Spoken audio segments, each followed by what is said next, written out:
Hey everyone, so I assume at this point you've probably watched the Destinations 2014 Bath & Body Works Candle Collection overview video, the first trio, the European trio of the in-depth sniff and review, and now we're moving on to what I'm calling the Islands trio. So we've got Bermuda, Cuba, and Hawaii. Now the interesting thing about this Destinations collection, the more I'm sniffing these and really trying to figure out if they smell like anything in the past, if they're repackaged, if they're not, then what are they? They really are, for the most part, new blends. I think there's one or two that are straight up dupes or repackages, or or similar like reworkings of past scents. But for the most part, they pretty much stand on their own, and there's a decent mix of tropicals and florals and more intricate, sophisticated fragrance blends. But with no further ado, let's dive into these ones. So we've got first up Bermuda Break, which I think is a fun one. Bermuda is a single island off in the middle of the Atlantic Ocean. Well, not quite the middle, but off in the Atlantic Ocean. And it's actually, a lot of people think that it is like the Southern Caribbean with all of those islands, but it's actually on its own off, it's pretty much straight off the coast of, I believe, North Carolina. If you headed due east from the Carolinas, you would run into Bermuda in the Atlantic Ocean. So it's further north than most people assume. And a lot of cruises and things go there. So Bermuda Break. Bermuda obviously is known for its pink sands and Bermuda shorts, which is why they gave it the tagline of pink sand and shorts. This doesn't smell like either of those. The pretty like pink floral lid rather. And then the notes on this one, again, cruise, yeah. Cruise to a pretty pink sand beach on the island of Bermuda with this blend of juicy peach, tropical jasmine, and a hint of sandalwood. Blue waters, green fairways. Okay, so they're saying juicy peach, jasmine, and sandalwood. They love throwing sandalwood in their blends, which a lot of us don't love. Now, this is interesting. I would say this is one of the most floral. They say juicy peach, but to me, this is one of the most floral, kind of perfumey fragrances in the Destinations collection, which is not necessarily a bad thing.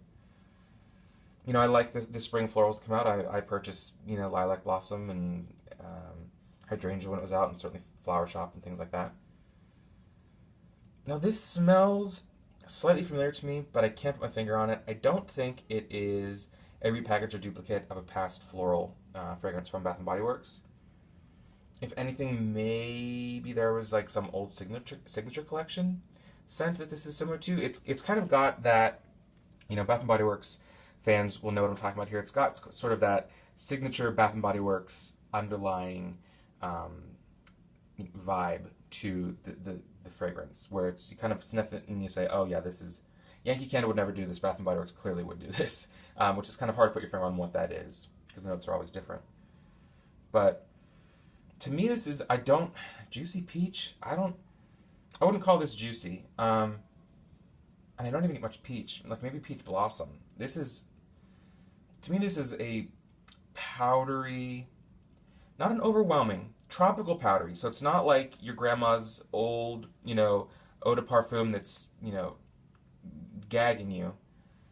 But there's to me, a soft musk, or I suppose it's the sandalwood. Sandalwood usually is a little heavier to me and not really quite so floral or feminine. This is definitely more of a feminine fragrance. Let me see. I'm going to sniff the Greek Isles here.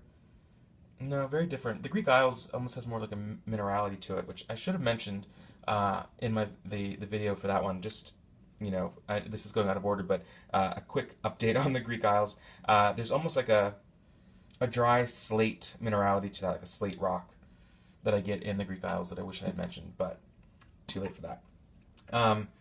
Bermuda Break. Slightly sweet. I'd almost call it like intoxicating. It's one of those light florals that it just is a little bit heady, like in the front of your forehead. It just is a little bit, I don't know, stupefying for a second. I don't know if anyone else gets that, but it's kind of like it sends you to La La Land for a second.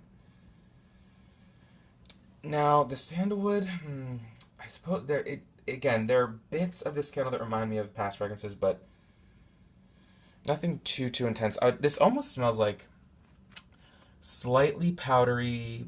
No, not even powdery. Slightly white musky, floral, definitely with the jasmine. Floral cleaner. Now we don't usually when we think cleaner, we're thinking of citrus cleaners, lemon cleaners, fruit cleaners. Um, to me, this is almost like I suppose maybe like drier sheets or liquid softener, or like your Downy and things like that. Now I keep it pretty simple with my I use dryer sheets and I use pretty basic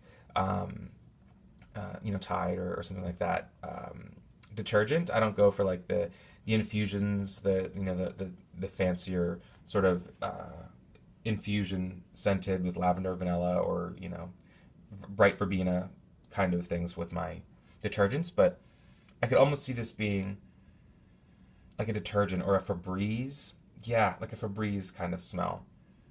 Like if they were doing a sweet jasmine. Oh gosh, no, I don't like it. Now that I'm thinking of it in that direction. Yeah, it's almost like a. That's it.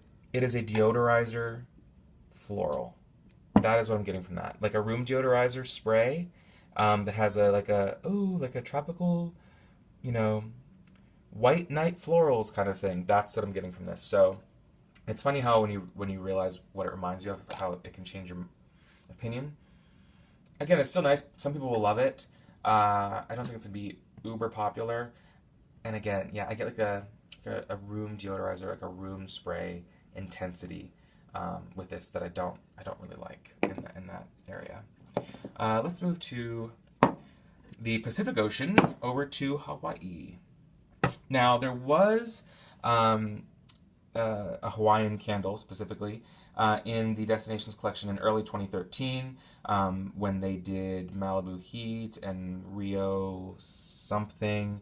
And then the Aloha Waikiki, I think it was called, which was hibiscus flowers and something else. I really like that. That's not what this is at all. Now, this is Mai Tai Sunsets. Mai Tai, the beverage at least, is, I think, rum, curacao, and lime juice, I want to say, which is not what we're given here, so I think the tagline didn't have anything to do with it. It says, again, these labels, go on an instant vacation with a blend inspired by our favorite Hawaiian island, featuring notes of passion fruit, white flowers, and a hint of soft musk. Let's luau. So they're going, again, with these island ones, they're going kind of more towards your perfumey florals. So passion fruit, which can be very, very sweet fruit, white flowers, and soft musk. That's asking to be called perfume. Now, let's sniff it. It's surprisingly not powdery or perfumey like I would expect. Now, it's not really a tropical drink. It's reminding me of something. I cannot put my finger on it. It's driving me crazy. I almost think this could be a repackaged or duplicate of something. I wish I could tell you guys what it is, but I don't know right now. So it's not powdery compared to like the Bermuda. Floral is there, but this is almost more fruity than floral, or yeah, the passion fruit is heavier, I guess. White flowers. I'm trying to think. It's not really like a Tiki Beach or something like from that collection, though. The passion fruit definitely dials down the muskiness and the floral of this. This is a tough one because it's not really fruit, but it's not really floral either. It's kind of a straight up 50-50 split of the two. It's almost giving me like and again, this I get sometimes crazy when I'm thinking of fragrances. Like sometimes we'll think of them in like colors or like textures. And this is kind of giving me like a wet blossomy kind of note, similar to oh gosh, what was it? Oh gosh, the apple drenched apple flower from spring of 2012. It's not that candle, but the same kind of fresh, almost like a fresh, fruity floral, or like a floral that's a fruit floral as opposed to like a bright flower, like it's like an apple blossom or a peach blossom or something where yes it's floral, but there's also that sort of fruit note in it that cuts down on the powdery or cloyingness of the floral.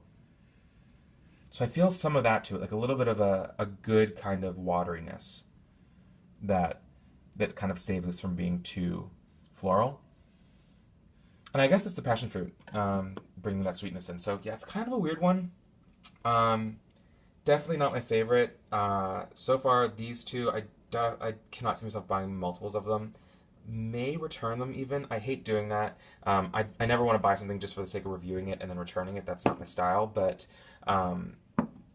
there's a chance that maybe I'd return one or two of these. You know, I have my receipt still, so it won't be to, you know, try to make anything off of the deal.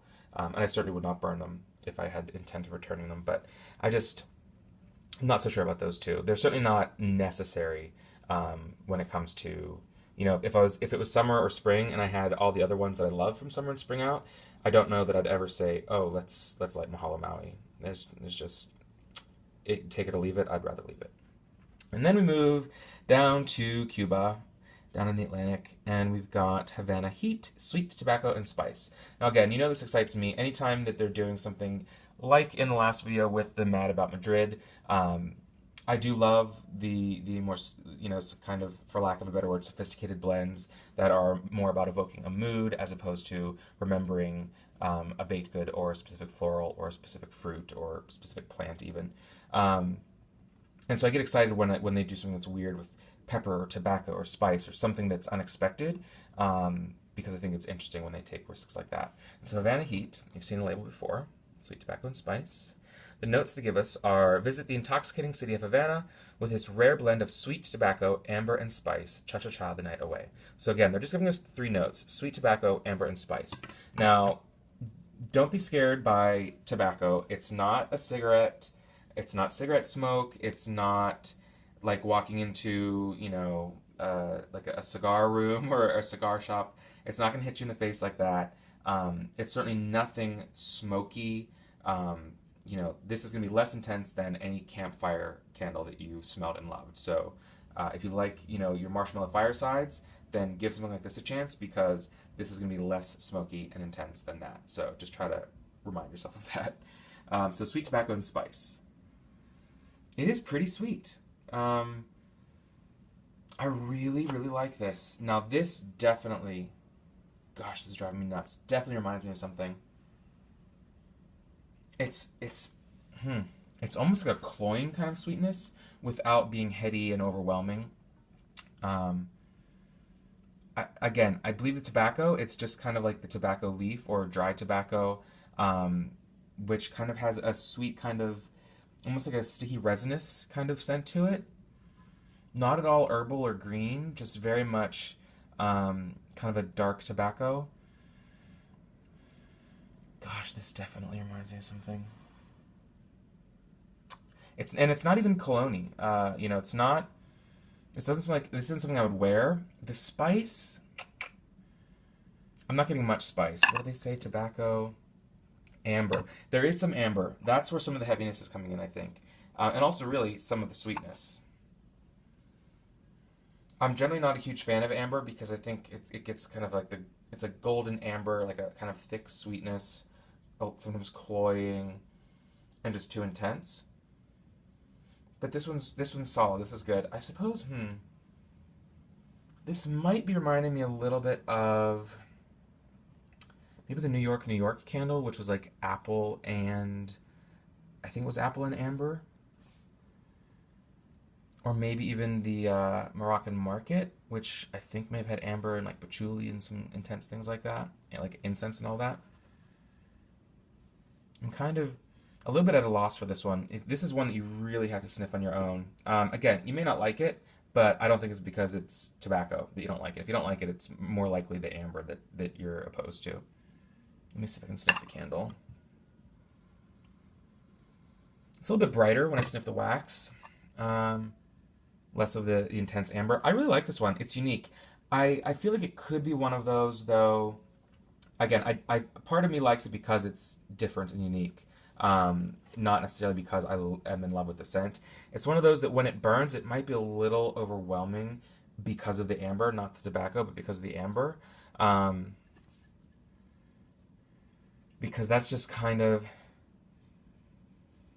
to me, it reminds me of like a, like sort of the way that incense can be overwhelming, or just like thick, like syrup, like thick maple syrup running down the wall is what, like, when you light a candle that has like a lot of amber in it or something like that. That's kind of what goes on in my mind. It's just like so heavy. Um, but the weird thing is, it's not intense. The scent itself doesn't knock off your feet. It's not the intensity of the scent. It's just the mood of the fragrance itself. So yeah, this is definitely, it's similar to a few scents they've had before. I'm wondering, almost, you know what this actually reminds me of? I think I've got it. Let me, bear with me here. This is actually not too unlike from the Forest Collection, 2012, Slacken's Final Hurrah, the Black Forest Woods, if anyone has smelled that. Now, I do think Black Forest Woods actually came out as, was it flannel? I think was the repackage of that. Went wide fall 2013, just the past couple months. The White Barn Woods collection for fall flannel was a very, very close dupe, reformulation, but very similar to Black Forest Woods. I think that's the one I'm thinking of. I could be wrong, but I'm almost positive that I'm right. And this has that note. If you've smelled, actually, yeah, if you smelled flannel, that heavy sweetness that's a little bit weird, because it's not a sweetness from a fruit or a sweetness from anything candy or even from a floral. It's more of like that resinous kind of, like a sap kind of sweetness. That's what this is from. That's what this reminds me of. And I think flannel has a little bit of that. Black Forest Woods had that. So it's that kind of round, heavy sweetness that can just be a little too much sometimes. I'm so glad I remembered that. I hope that that's right. Please feel free to comment if you smelled Black Forest Woods, or certainly if you've smelled or purchased flannel and what you liked or didn't like about it, because I think that's probably what you would like or wouldn't like about Havana Heat. So it's funny, the things you would never assume. You'd never think Havana Heat sweet tobacco and spice would remind you of flannel, the candle, or Black Forest Woods, which was like, woods and berries and things. So it's weird. That's how fragrance works. Is they make a random mix of things and market it in a certain direction, and they can be quite similar to something that is totally different. But it tricks your mind, it tricks your nose, and then you love it or hate it based on a number of different factors and variables there. So I've rambled enough on with this one. We're still under 20 minutes, so I consider that an achievement. That's pretty much it for these ones. Again, reach out on Twitter at TouchTheFire with underscores, or more importantly, the Facebook community page at facebook.com/TouchTheFireTwice. I'll put links in the description below as well. Always feel free to comment as well. I love hearing from you guys and gals and seeing what you think. And stay tuned for the final trio in this trio of videos for Electric Tokyo, Sunny Saint-Tropez, and Sydney Harbor Australian waters. So until next time, take care.